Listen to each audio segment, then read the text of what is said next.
কিছু সময়ৰ আগতে আমি সামাজিক মাধ্যমত এটা ভিডিঅ' দেখিবলৈ পালো ৰফিকুল ইছলাম নামৰ এটা মিয়াই শিৱসাগৰত গৈ অসম তথা অসমীয়া জাতিৰ হৃদপিণ্ড এছিয়া মহাদেশৰ প্ৰথম পেভিলিয়ন ৰংঘৰৰ বাকৰিত গৈ অসমীয়া জাতিক চেলেঞ্জ কৰিছে।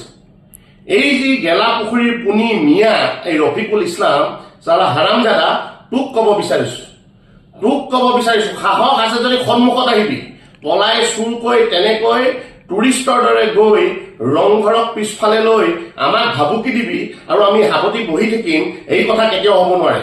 মনত ৰাখিবি, এই ৰংঘৰৰ বাকৰিতে আমি ৭০ বাৰকে মোগলক পৰাস্ত কৰাৰ পিছত আমি তাত আনন্দ উল্লাস কৰিছিলো, আৰু তই তাত গৈ আমাৰ হৃদপিণ্ডত গৈ তই আক্ৰমণ কৰিবি, কামোৰ বহাবলৈ চেষ্টা কৰিবি, তোক আমি ক্ষমা কৰি দিম, এয়া কেতিয়াও হ'ব নোৱাৰে। অসমৰ মাননীয় মুখ্যমন্ত্ৰী ডাঙৰীয়াক আমি আহ্বান জনাইছো, অসমৰ পুলিচক আমি আহ্বান জনাইছো, ডিএছপি ডাঙৰীয়াক আহ্বান জনাইছো, এই যি ৰফিকুল ইছলাম নামৰ এইটো যিটো হাৰামজাদা, এইটো গেলা পুখুৰীৰ যিটো পুনি, এইটো অতি শীঘ্ৰে কৰায়ত্ব কৰক।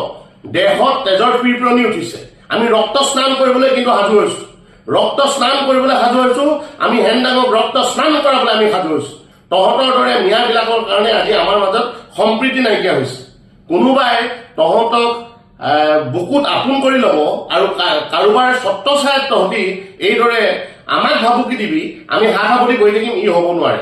মই এতিয়া বাহিৰত আছো কাৰণে এই কথাখিনি মই মিডিয়াৰ জৰিয়তে কথাখিনি অসমৰ ৰাইজলৈ আহ্বান জনাইছো। অসমৰ ৰাইজে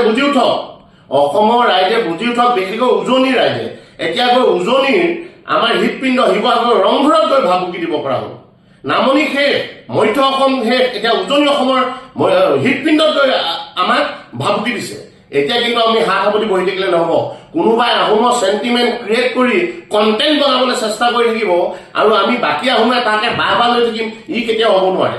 কোনোবাই আহোমৰ চেণ্টিমেণ্টত কণ্টেণ্ট বনাই ৰাজনীতি কৰিব আৰু কোনোবাই আমি সেই আহোমকে বাহ দি থাকিম, ই কেতিয়াও হ'ব নোৱাৰে। গতিকে সকলোকে আহ্বান জনাইছো, সময় থাকোঁতে সকলোৱে সাজু হওক আৰু এই ধৰণৰ হাৰামজাদা মিয়াবিলাকক সকলোৱে চিনি থওক। আৰু ইয়াক কৈছো যদি সাহস আছে সন্মুখলৈ আহিবি, সন্মুখত ভাবুকি দিবলৈ আহিবি, তেতিয়া দেখুৱাম আমাৰ হেনদাঙে ৰক্ত স্নান কেনেকৈ কৰে।